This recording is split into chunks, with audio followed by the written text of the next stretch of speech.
ദൈവം യോജിപ്പിച്ചതിനെ മനുഷ്യൻ വേർപിരിക്കരുത് എന്നല്ലി ചെയ്ത യേശു കർത്താവിൻ്റെ നാമത്തിൽ വന്ദനം. പുരുഷന്മാർക്ക് വേണ്ടി, ഭർത്താക്കന്മാർക്ക് വേണ്ടി ചില ഉപദേശങ്ങൾ നൽകുവാൻ ഞാൻ ആഗ്രഹിക്കുന്നു. നിങ്ങളുടെ കുടുംബജീവിതത്തെ കൂടുതൽ മനോഹരമാക്കുവാൻ നിങ്ങൾ ആഗ്രഹിക്കുന്നു. ഇതാ കുറേ ഉപദേശങ്ങൾ ശ്രദ്ധയോടുകൂടെ കേൾക്കുക. ഒന്ന്, നിങ്ങൾ നിങ്ങളുടെ ശരീരത്തെ എപ്പോഴും ശുദ്ധമായി സൂക്ഷിക്കുക. ചിലരെ സംബന്ധിച്ച് ശരീരത്തിൽ കൂടുതൽ വേർപ്പ് നാറ്റം അനുഭവപ്പെടും. നിങ്ങൾ ഭവനത്തിലാകുമ്പോൾ, പ്രത്യേകിച്ച് നിങ്ങളുടെ ഭാര്യയുടെ അടുക്കൽ ഇരിക്കുകയും സംസാരിക്കുകയും ഒക്കെ ചെയ്യുമ്പോൾ ഓർക്കുക, നിങ്ങളുടെ ശരീരത്തിൽ നിന്ന് ദുർഗന്ധം വമിക്കുന്നുവെങ്കിൽ നിങ്ങളോടടുക്കുവാൻ തക്കവണ്ണം നിങ്ങൾ നിങ്ങളുടെ ഭാര്യയ്ക്ക് തടസ്സമുണ്ടാക്കുകയാണ്.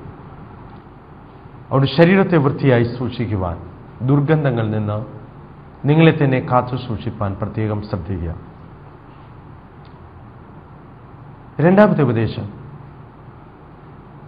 നിങ്ങളുടെ ഭാര്യമാരെ സ്നേഹിക്കുക, സ്നേഹത്തോടുകൂടെ പെരുമാറുക, സ്നേഹത്തോടുകൂടി സംസാരിക്കുക, വാക്കിലും പ്രവൃത്തിയിലും സ്നേഹം പ്രകടമാക്കുക. ഭർത്താക്കന്മാർക്ക് വിശുദ്ധ വേദപുസ്തകത്തിൽ കൊടുത്തിരിക്കുന്ന ഉപദേശം എന്താണ്? എഫേസ്യ ലേഖനം 5-ാം അധ്യായം 25-ാമത്തെ വാക്യത്തിൽ പറയുന്നു, ഭർത്താക്കന്മാരെ ക്രിസ്തുവും സഭയെ സ്നേഹിച്ചതുപോലെ നിങ്ങളുടെ ഭാര്യമാരെ സ്നേഹിപ്പീൻ. വീണ്ടും 28-ാമത്തെ വാക്യത്തിൽ, ഔവണ്ണം ഭർത്താക്കന്മാരും തങ്ങളുടെ ഭാര്യമാരെ സ്വന്തം ശരീരങ്ങളെ പോലെ സ്നേഹിക്കേണ്ടതാകുന്നു. ആ സ്നേഹത്തിന്റെ വ്യാപ്തി എത്രത്തോളമായിരിക്കണം? സ്വന്തം ശരീരങ്ങളെ പോലെ സ്നേഹിക്കേണ്ടതാകുന്നു. ദൈവം മനുഷ്യനെ സൃഷ്ടിച്ചപ്പോൾ അങ്ങനെയാണ് സൃഷ്ടിച്ചത്. ആദാമിന്റെ വാരിയെല്ലിൽ നിന്ന് ഹവ്വയെ സൃഷ്ടിച്ച ആദാമിന്റെ മുമ്പിൽ ഹവ്വയെ കൊണ്ട് നിർത്തുമ്പോൾ ആദാം പറയുന്നത് എന്താണ്? ഇവൾ എൻ്റെ അസ്ഥിയിൽ നിന്ന് അസ്ഥിയും എൻ്റെ മാംസത്തിൽ നിന്ന് മാംസമാണ് എന്ന് പറഞ്ഞാൽ എൻ്റെ തന്നെ ശരീരമാണ്. അവൾ എന്നിൽ നിന്നാണ്, എൻ്റെ ശരീരത്തിൻ്റെ ഭാഗമാണ്.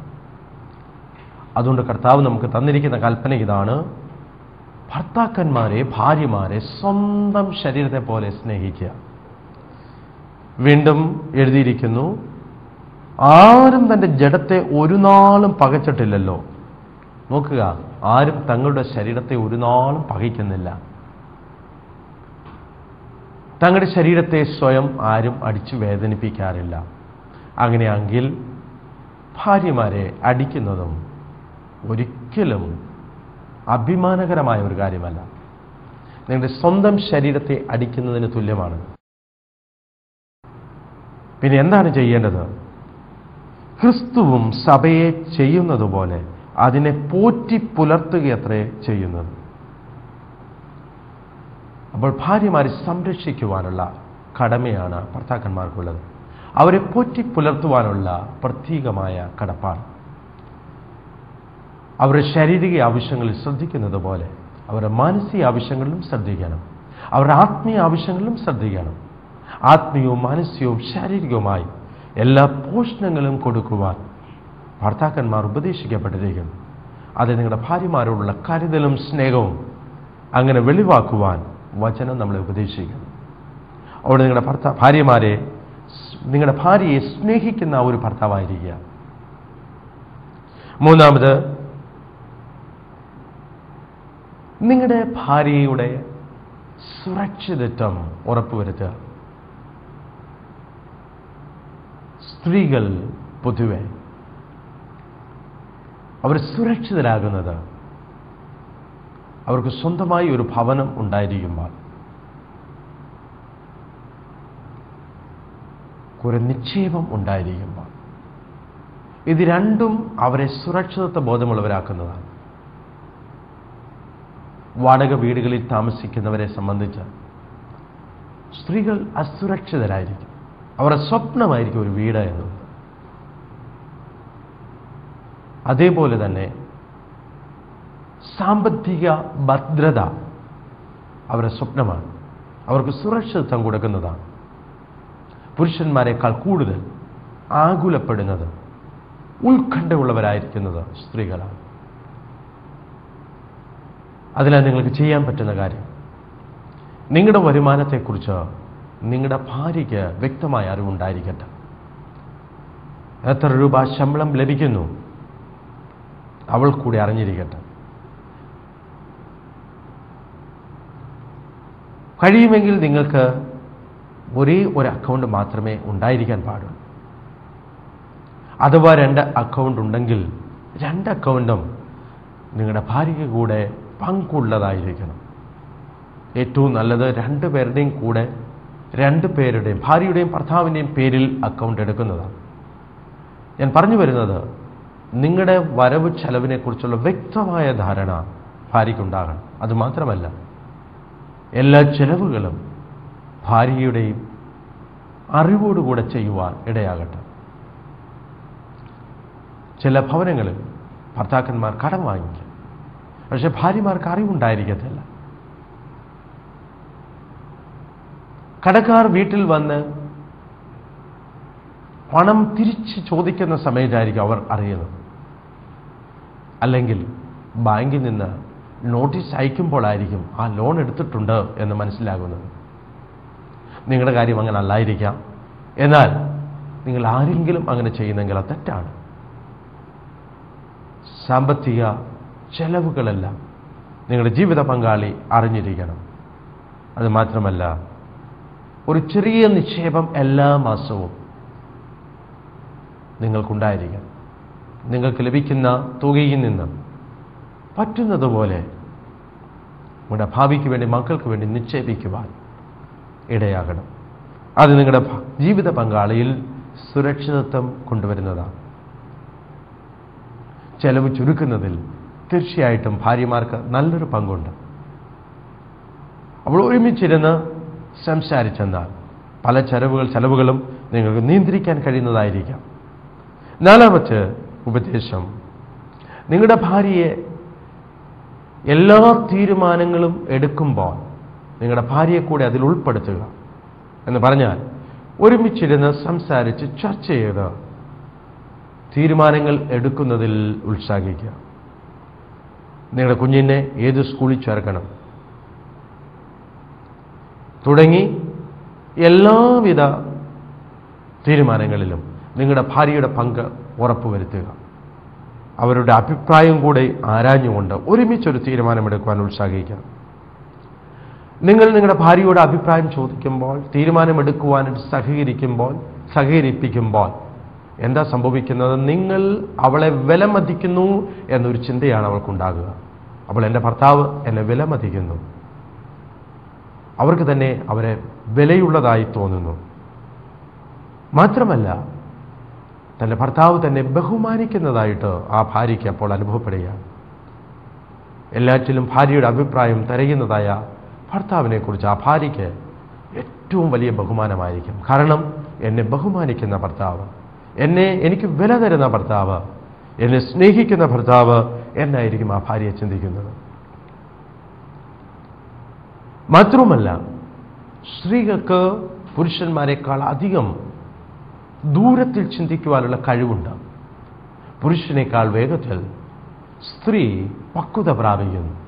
ശാരീരികമായും മാനസികമായും അങ്ങനെയാണ്. അപ്പോൾ അതുകൊണ്ട് മനസ്സിലാക്കുക, നിങ്ങളുടെ ഭാര്യയ്ക്ക് ചിന്തിക്കാനുള്ള കഴിവുണ്ട്. ഒരുപക്ഷെ നിങ്ങൾക്കുള്ളതുപോലെയോ നിങ്ങൾക്കുള്ളതിനേക്കാൾ കവിഞ്ഞതോ ആയ പക്വത ഉണ്ടായിരിക്കാം.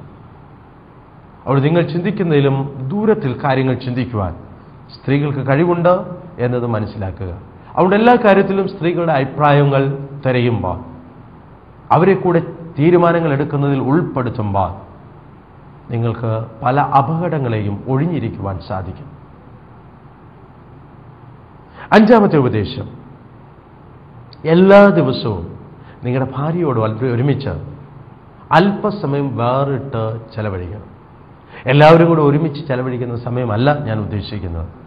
നിങ്ങളും നിങ്ങളുടെ ഭാര്യയും മാത്രം എല്ലാ ദിവസവും കുറഞ്ഞതൊരു 10 മിനിറ്റെങ്കിലും വേറെ വിട്ടിരിക്കുവാൻ. പകൽ നിങ്ങൾക്ക് സമയം ലഭിച്ചില്ല എങ്കിൽ ഉറങ്ങുന്നതിന് മുമ്പ് ഒരു 10 മിനിറ്റ് ഇരുന്ന് തന്നെ സംസാരിക്കുവാൻ സമയമെടുക്കുക. നിങ്ങളുടെ ആ ഒരു ദിവസത്തെക്കുറിച്ച് നിങ്ങളുടെ ഭാര്യയുമായി നിങ്ങൾക്ക് പങ്കിടും. സംസാരിക്കുക. സ്ത്രീകൾ എപ്പോഴും വിശദമായി കാര്യങ്ങൾ അറിയുവാൻ ആഗ്രഹിക്കുന്ന കൂട്ടത്തിലാണ്. എവിടെ പോയി, എവിടെ വന്നു, അവിടെ എന്തെല്ലാം നടന്നു, ആരെല്ലാം കണ്ടു, ആരെന്തു പറഞ്ഞു, ഇങ്ങനെ വിശദമായിട്ട് കാര്യങ്ങൾ അറിയാൻ ആഗ്രഹിക്കുന്ന കൂട്ടത്തിലാണ്. നിങ്ങൾ അവരുടെ കൂട്ടത്തിലിരുന്ന് നിങ്ങൾ സംസാരിക്കുമ്പോൾ അത് അവരിൽ ആനന്ദമുളവാക്കുന്നു. അത് മാത്രമല്ല, നിങ്ങളിലുള്ള വിശ്വാസവും സ്നേഹവും വർദ്ധിപ്പിക്കുകയും ചെയ്യും. നിങ്ങളുടെ ഭാര്യയോടുകൂടെ ഇരിക്കുക, സംസാരിക്കുക, അന്നത്തെ ദിവസത്തെ അനുഭവങ്ങൾ പങ്കുവയ്ക്കുക. 6ാമത്തെ ഉപദേശം, നിങ്ങളുടെ ഭാര്യയെ ഉത്സാഹിപ്പിക്കുവാൻ, പ്രോത്സാഹിപ്പിക്കുവാൻ ശ്രമിക്കുക. നിങ്ങളുടെ ഭാര്യയെ അപ്രീഷിയേറ്റ് ചെയ്യുവാൻ, പ്രശംസിക്കുവാൻ മറക്കാതിരിക്കുക. നിങ്ങളുടെ ഭാര്യ ഏതെങ്കിലും ഒരു കാര്യം ചെയ്താൽ, ഉദാഹരണമായിട്ട് വീട്ടിലിരുന്നതായ സമയത്ത് എന്തെങ്കിലും ഒരു പ്രത്യേക വസ്തു നെയ്തുണ്ടാക്കിയെന്ന് വിചാരിക്കുക. അപ്പോൾ നിങ്ങൾ വരുന്ന സമയത്ത് അത് കാണിക്കുന്നു. അത് കണ്ടിട്ട് കൊള്ളാം എന്ന് പറഞ്ഞ് പോകുക മാത്രം ചെയ്യാതെ അതിനെയൊന്നും എടുത്ത് കാര്യമായി ശ്രദ്ധിക്കുമ്പോൾ നിങ്ങളുടെ ഭാര്യയുടെ ഹൃദയം ആനന്ദിക്കുകയായിരിക്കും. അതുമാത്രമല്ല, അത് കാര്യമായി ഒന്ന് ശ്രദ്ധിച്ചതിന് ശേഷം നന്നായിരിക്കുന്നു, നീ മിടുക്കിയായിരിക്കുന്നു എന്ന് പറയുമ്പോൾ അതൊരു പ്രോത്സാഹനമാണ്. അതുമാത്രമല്ല, അതിനേക്കാൾ നല്ല കാര്യങ്ങൾ ചെയ്യുവാൻ അത് അവളിൽ ആത്മവിശ്വാസം ഉണ്ടാക്കി കൊടുക്കും, പ്രചോദനം ഉണ്ടാക്കി കൊടുക്കും. അപ്പോൾ നിങ്ങളുടെ ഭാര്യയെ പ്രോത്സാഹിപ്പിക്കുവാനും അപ്രീഷിയേറ്റ് ചെയ്യുവാനും മറക്കാതിരിക്കുക. 7ാമത്തെ ഉപദേശം, നിങ്ങളുടെ ഭാര്യയെ ഒരിക്കലും താഴ്ത്തി സംസാരിക്കരുത്. പ്രത്യേകിച്ച് മറ്റുള്ളവർ ഇരിക്കുമ്പോൾ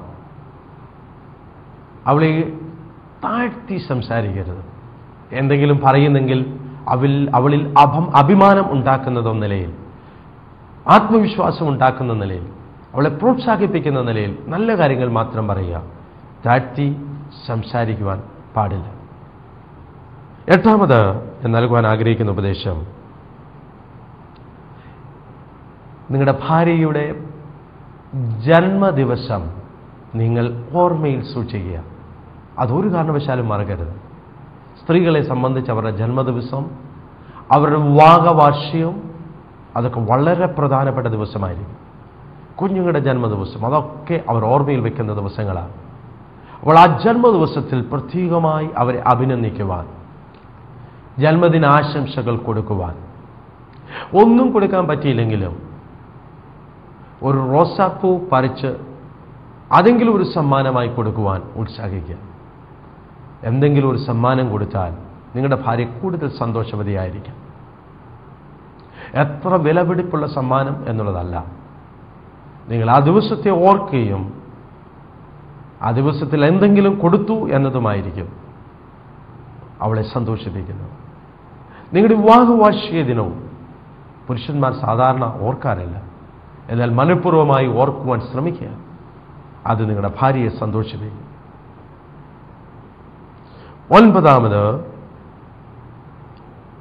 നിങ്ങളുടെ ഭാര്യയുടെ കൂടെ നിങ്ങൾ പ്രാർത്ഥിക്കുവാൻ സമയമെടുക്കണം. നിങ്ങളുടെ ഭാര്യയുടെ ആത്മീയ പരിപോഷണത്തിനുള്ള ഉത്തരവാദിത്വം ദൈവം നിങ്ങൾക്ക് തന്നിട്ടുണ്ട്. ഒരുമിച്ചിരുന്ന് പ്രാർത്ഥിക്കുക. അപ്പോസ്തലനായ പത്രോസ് അത് വളരെ നന്നായിട്ട് പറഞ്ഞിട്ടുണ്ട്. പത്രോസിന്റെ ലേഖനം 3-ാം അധ്യായം, 1 പത്രോസ് 3-ാം അധ്യായം അതിന് 7ാമത്തെ വാക്യത്തിൽ ഇങ്ങനെ പറയുന്നു, അങ്ങനെ തന്നെ ഭർത്താക്കന്മാരെ നിങ്ങളുടെ പ്രാർത്ഥനയ്ക്ക് മുടക്കം വരാതിരിക്കേണ്ടതിന് വിവേകത്തോടെ ഭാര്യമാരോടുകൂടി വസിച്ച് സ്ത്രീജനം ബലഹീനപാത്രം എന്നും അവർ ജീവന്റെ കൃപയ്ക്ക് കൂട്ടവകാശികൾ എന്നും ഓർത്ത് അവർക്ക് ബഹുമാനം കൊടുപ്പി.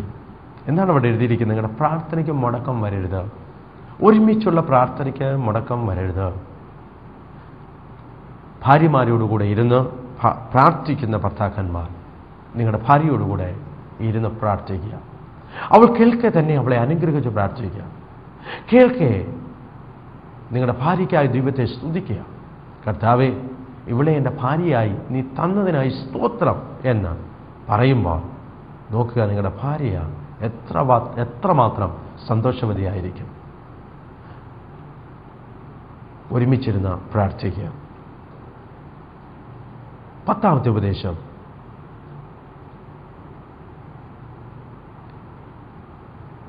നിങ്ങളുടെ ഭാര്യയോടുള്ള സ്നേഹം പ്രകടമാക്കുവാൻ എന്തെങ്കിലും മാർഗങ്ങൾ തിരയുക. ഒരുപക്ഷെ ഒരു കുറിപ്പെഴുതി കൊടുത്തുകൊണ്ടാവാം, ഞാൻ നിന്നെ സ്നേഹിക്കുന്നു, നിന്നെ എൻ്റെ ഭാര്യയായി കിട്ടിയതിൽ ഞാൻ സന്തോഷിക്കുന്നു. സന്തോഷിപ്പിക്കുന്ന ഏതെങ്കിലും 2 വാചകങ്ങൾ എഴുതി ഒരു കുറിപ്പെഴുതി കൊടുത്തുകൊണ്ടാവാം. അതല്ലെങ്കിൽ നിങ്ങളുടെ ഭാര്യയെ നോക്കി സ്നേഹത്തോടെ വശീകരണത്തോടെ ഒന്ന് പുഞ്ചിരിക്കുന്നതിലാവാം. അതുമല്ലെങ്കിൽ അടുക്കളയിൽ ഒരുപക്ഷെ ജോലി ചെയ്തുകൊണ്ടിരിക്കുന്ന നിങ്ങളുടെ ഭാര്യയുടെ അടുക്കൽ ചെന്ന് തോളിൽ ഒന്ന് തട്ടി അപ്രീഷിയേറ്റ് ചെയ്യുമ്പോൾ, അല്ലെങ്കിൽ നിങ്ങളുടെ ഭാര്യയെ നിങ്ങളുടെ മാറോട് ഒന്ന് ചേർത്ത് ഒന്നണച്ച് നിങ്ങളുടെ സ്നേഹം വെളിവാക്കുമ്പോൾ, അത് ഏതെങ്കിലും നിലയിൽ എല്ലാ ദിവസവും നിങ്ങളുടെ സ്നേഹം പ്രകടിപ്പിക്കുവാനായിട്ട് ശ്രമിക്കുക. അത് നിങ്ങളുടെ തമ്മിലുള്ള ബന്ധത്തെ ശക്തമാക്കും. 11ാമത്തെ ഉപദേശം,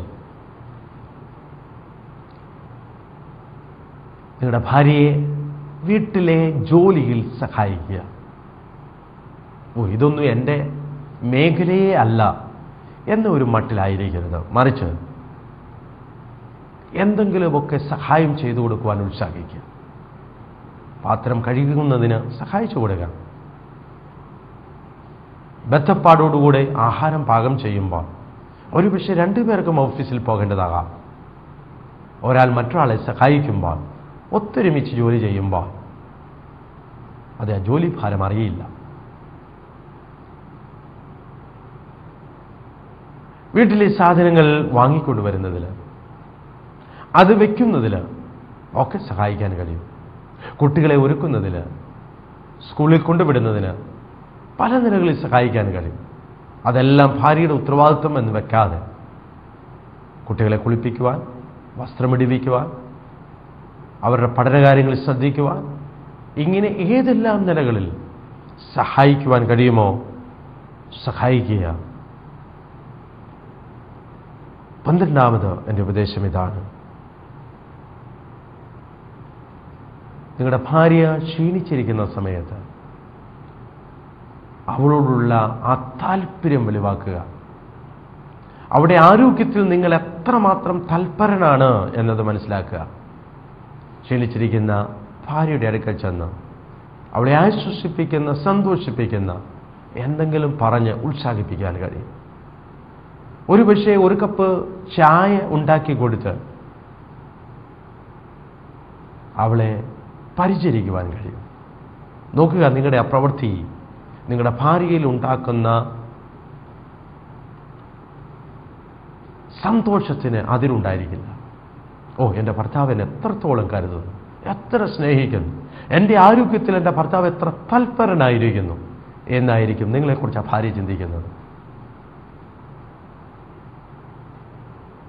നിങ്ങളുടെ ഭാര്യ രോഗിയായിരിക്കുന്ന സമയത്ത് ഭാര്യയുടെ അടുക്കൽ അല്പസമയം ഇരിക്കുക, സംസാരിക്കുക, നിങ്ങളുടെ ഭാര്യയ്ക്ക് വേണ്ടി പ്രാർത്ഥിക്കുക. ദൈവം അതിനുള്ള അധികാരം നിങ്ങൾക്ക് തന്നിട്ടുണ്ട്. നിങ്ങളുടെ ഭാര്യയുടെ സൗഖ്യത്തിന് വേണ്ടി പ്രാർത്ഥിക്കാനുള്ള അധികാരം ദൈവം തന്നിട്ടുണ്ട്.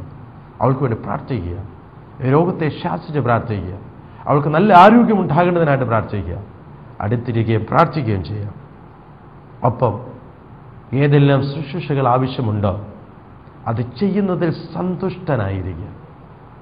ഒരുപക്ഷെങ്കിൽ നിങ്ങളുടെ വീട്ടിൽ സഹായിക്കുവാൻ ആളുകളുണ്ടാവാം, ജോലിക്കാർ പലരുണ്ടാവാം. പക്ഷെ നിങ്ങളുടെ ഭാര്യയെ നോക്കുവാനുള്ള ഉത്തരവാദിത്വം അവരാരെയെങ്കിലും ഏൽപ്പിക്കാതെ നിങ്ങൾ സ്വന്തമായി എന്തെങ്കിലുമൊക്കെ ചെയ്തു കൊടുക്കുവാൻ ശ്രമിക്കുക. നോക്കുക, നിങ്ങളുടെ ഭാര്യയുമായി ചെയ്തിരിക്കുന്ന ഉടമ്പടി. ദുഃഖത്തിലും സന്തോഷത്തിലും രോഗത്തിലും ആരോഗ്യത്തിലും അവളോട് മാത്രം ചേർന്നിരിക്കും. അവളെ ശുശ്രൂഷിക്കും, അവളെ പോറ്റിപ്പുലർത്തും. അത് ദൈവമുമ്പാകെ ചെയ്തതായ ഉടമ്പടി പാലിക്കുവാൻ ലഭിക്കുന്ന സമയങ്ങളൊന്നും കളയരുത്. ഏതെല്ലാം നിലകളിൽ ശുശ്രൂഷിക്കാൻ കഴിയുമോ അത് ഒരു സന്തോഷമായി നിങ്ങൾ കാണുമ്പോൾ നിങ്ങൾ തമ്മിലുള്ള ബന്ധം വീണ്ടും വളരുകയാണ്, ശക്തമായി വളരുകയാണ്.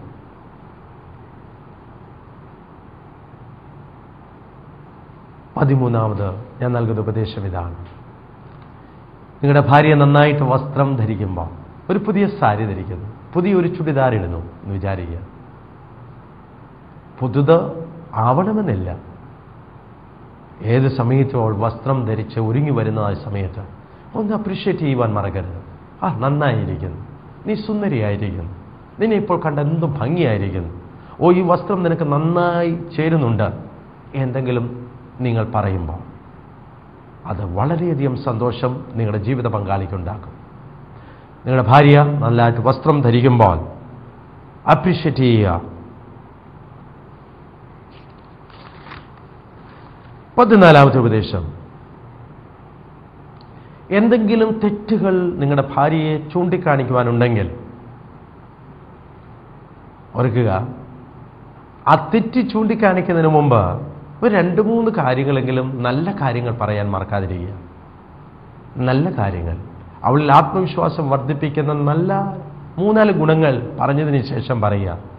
എന്നാൽ ഇങ്ങനെ ഒരു ബലഹീനതയുണ്ട്, അത് നിനക്ക് മാറ്റിയെടുക്കാവുന്നതേ ഉള്ളൂ, നിനക്ക് മാറ്റിയെടുക്കാൻ കഴിയും എന്ന് പറഞ്ഞ് ആ തെറ്റ് ബോധ്യപ്പെടുത്തി കൊടുക്കുമ്പോൾ വളരെ തുറന്ന മനസ്സോടുകൂടെ അത് അംഗീകരിക്കുകയും തിരുത്തുകയും ചെയ്യുവാൻ അതെ സഹായകരമാണ്.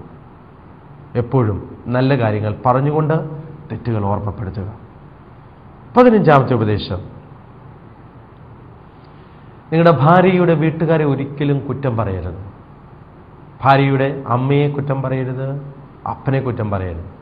നിന്റെ അമ്മ നിന്നെ വളർത്തിയതിൻ്റെ ഗുണമാ എന്ന് പറയരുത്. നിന്റെ അപ്പൻ നിന്നെ പഠിപ്പിച്ചത് ഇങ്ങനെയാ എന്ന് പറയരുത്. ഒരിക്കലും ഭാര്യയുടെ വീട്ടുകാരെ കുറ്റപ്പെടുത്തി സംസാരിക്കരുത്. സഹോദരന്മാരെ കുറ്റപ്പെടുത്തി സംസാരിക്കരുത്. അതൊരിക്കലും നിങ്ങളോടുള്ള ബഹുമാനം വർദ്ധിപ്പിക്കുന്നതല്ല. മറിച്ച് അവരെക്കുറിച്ച് നല്ലത് സംസാരിക്കുക, എപ്പോഴും നല്ലത് സംസാരിക്കുക. അത് നിങ്ങളുടെ ഭാര്യയിൽ നിങ്ങളിലുള്ള വിശ്വാസവും ബഹുമാനവും വർദ്ധിപ്പിക്കുന്നതായിരിക്കും. 16-ാമത്തെ ഉപദേശം, എപ്പോഴെങ്കിലും നിങ്ങളുടെ ഭാര്യ നിരാശയായിട്ടിരിക്കുന്നു എന്ന് വിചാരിക്കുക. സ്ത്രീകൾ ബലഹീന പാത്രം എന്നാണ് പറയുന്നത്. വേഗത്തിൽ അവർ നിരാശപ്പെടാം. അന്ന് നിരാശപ്പെട്ടിരിക്കുന്ന സമയത്ത് നിങ്ങൾ അവരെ ആശ്വസിപ്പിക്കുക. വേദപുസ്തകത്തിൽ നിന്ന് നല്ല ആശ്വാസത്തിൻ്റെ ധൈര്യപ്പെടുത്തുന്ന വചനങ്ങൾ നിങ്ങൾ പറഞ്ഞു കൊടുക്കാം. നിങ്ങൾക്കവരെ പരിപോഷിപ്പിക്കാം, ഉത്സാഹിപ്പിക്കാം. നിങ്ങൾ അവരെ പ്രോത്സാഹിപ്പിക്കാം, അവരെ കണ്ണുനീരൊപ്പാം. ആ ദുഃഖത്തിൻ്റെ കാരണം നിങ്ങൾക്ക് അവരോട് ചോദിച്ച് അതെ അവർക്ക് നല്ല ഉപദേശങ്ങൾ കൊടുത്ത് അവരെ ഉത്സാഹിപ്പിക്കാം. നിന്റെ ഭാര്യ ദുഃഖിതയായിരിക്കുമ്പോൾ, നിരാശയായിരിക്കുമ്പോൾ ആശ്വസിപ്പിക്കാൻ മറക്കരുത്. 17-ാമത്തെ ഉപദേശം,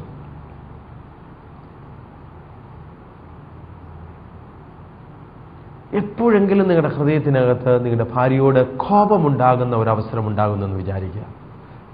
നിങ്ങളുടെ ഭാര്യ ചെയ്ത പ്രവൃത്തിയിലായിരിക്കാം, ഒരുപക്ഷെ ഭക്ഷണം താമസിച്ച് തന്നതിലായിരിക്കാം, ഒരുപക്ഷെ മറ്റെന്തെങ്കിലും കാര്യമായിരിക്കാം. നിങ്ങൾക്ക് അവളോട് ദേഷ്യം ഉണ്ടാകുന്ന ഒരു സന്ദർഭം. എന്താണ് ചെയ്യേണ്ടത്? ആ ദേഷ്യമെല്ലാം പുറത്ത് കാണിക്കുകയല്ല ചെയ്യേണ്ടത്. ആ ദേഷ്യം മുഴുവൻ തീരുന്നത് പോലെ എന്തെങ്കിലുമൊക്കെ വിളിച്ചു പോകുക, എന്തെങ്കിലും വിളിച്ചു പറയുക, ശകാരിക്കുക അല്ല ചെയ്യേണ്ടത്. മറിച്ച് സ്നേഹത്തോടുകൂടെ വിളിച്ചിട്ട് നിങ്ങൾക്ക് ഇഷ്ടപ്പെടാത്തതായ കാര്യം എന്താണെന്നുള്ളത് വിശദമായി പറഞ്ഞ് മനസ്സിലാക്കുക. അപ്പോൾ നിങ്ങളുടെ ജീവിത പങ്കാളിക്ക് അത് ബോധ്യമാകും. ഞാൻ ചെയ്തത് തെറ്റായിപ്പോയി, അതെൻ്റെ ഭർത്താവിനെ വിഷമിപ്പിച്ചു, വേദനിപ്പിച്ചു. അവരത് തിരിച്ചറിയും. അപ്പോൾ ആ തെറ്റുകൾ തിരുത്തുവാൻ തക്കവണ്ണം അവർക്ക് പ്രചോദനമാകും. അതല്ലാതെ നിങ്ങളുടെ ഇഷ്ടക്കേട് നിങ്ങൾ വാക്കുകളിലൂടെ കോപത്തിലൂടെ നിങ്ങൾ വെളിപ്പെടുത്തിയെന്നാൽ അതൊക്കെ അവൾ ചെയ്തതായ തെറ്റ് മനസ്സിലാക്കുകയില്ല എന്ന് മാത്രമല്ല, അത് അവളെയും ഇറിറ്റേറ്റഡ് ആക്കി അത് ആവശ്യമില്ലാത്ത പ്രശ്നങ്ങൾ വിളിച്ചു വരുത്തുന്നതാണ്. അതുകൊണ്ട് വചനം പറയുന്നു, സ്ത്രീ ജനം അവർ ബലഹീന പാത്രമാണ് എന്നറിഞ്ഞ് അവരെ വിവേകത്തോടുകൂടെ അവരോട് ഇടപെടണം, വിവേകത്തോടുകൂടെ വസിക്കണം. വഴക്കുണ്ടാക്കാൻ നോക്കുകയല്ല, വിവേകത്തോടുകൂടെ വസിക്കണം.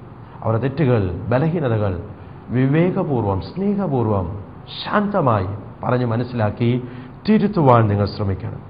ഈ നിലകളിൽ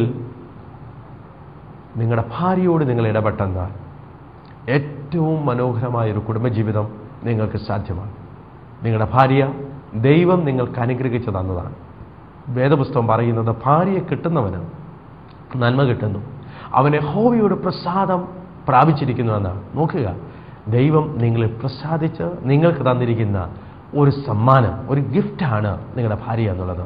ആ ദൈവത്തിൽ നിന്ന് പ്രാപിച്ചതാണ്. അവിടെ ദൈവത്തോട് നന്ദിയുള്ളവരായി എല്ലാ ദിവസവും ദൈവത്തെ സ്തുതിക്കുക, നിങ്ങളുടെ ഭാര്യയെ അനുഗ്രഹിക്കുക, പ്രോത്സാഹിപ്പിക്കുക, സ്നേഹിക്കുക, ആദരവോടെ ബഹുമാനം കൊടുക്കുക.